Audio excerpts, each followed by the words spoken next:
नमस्कार दोस्तों, आज की कहानी हम सुनेंगे रिटायर पिता।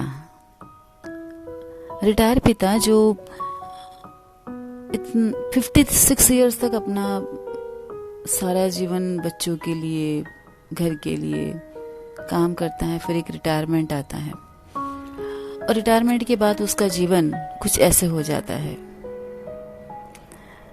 कुछ ऐसे आवाजें आती है पीछे से, हरीश, हरीश सुनते हो?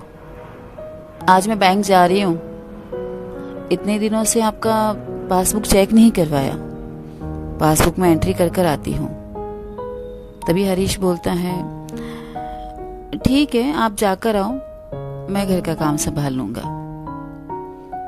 हरीश घर का काम कर रहा है और तभी वहां से आवाज आती है, सुनो आपसे बात करनी थी, बताना भूल गई। हर महीने आपके अकाउंट में 15,000 कोई डालता है, आज तक पता नहीं चला किसने डाला।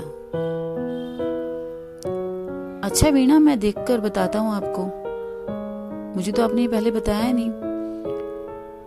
नहीं, मैं एक्चुअली आपको बताना चाहती थी, वो बात दिमाग से निकल गई, अभी बैंक जा रही हूँ इसलिए बताना जरूरी समझा मैंने।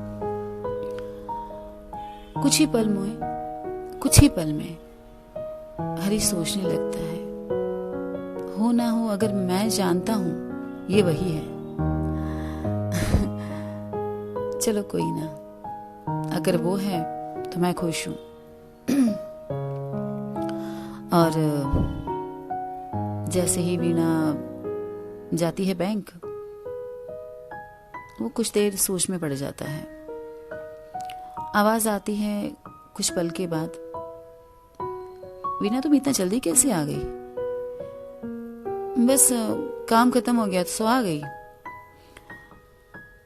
लेटे लेटे बोल रहा है कि चलो मैं लेट ही रहता हूँ, थोड़ा रेस्ट कर लेता हूँ, आप काम खत्म कर लो फिर अगर आई हो तो। लाइट ऑफ थी, वो रेस्ट कर रहा था।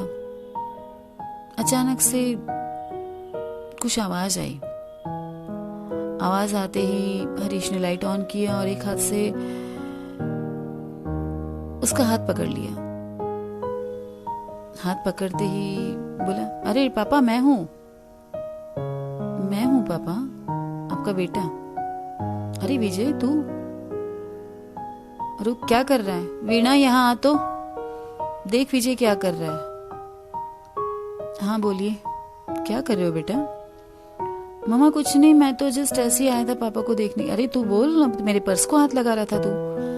हाँ वो तो मैं जानता हूँ वीणा, यही है वो जो हर महीने मेरे अकाउंट में 15,000 डालता है। तुम जानना चाहती थी ना? यही है वो जो मेरे पर्स में हर महीने 5,000 रुपए भी रखता है। मैं सोचता था कि तुम मेरे बचत से मेरे पर्स में डाल देती होगी, लेकिन आज पता चला। बेटा ऐसा क्यों? बस पापा, मैंने सोचा आपने अपनी जिम्मेदारी निभाई, अब मेरी बारी।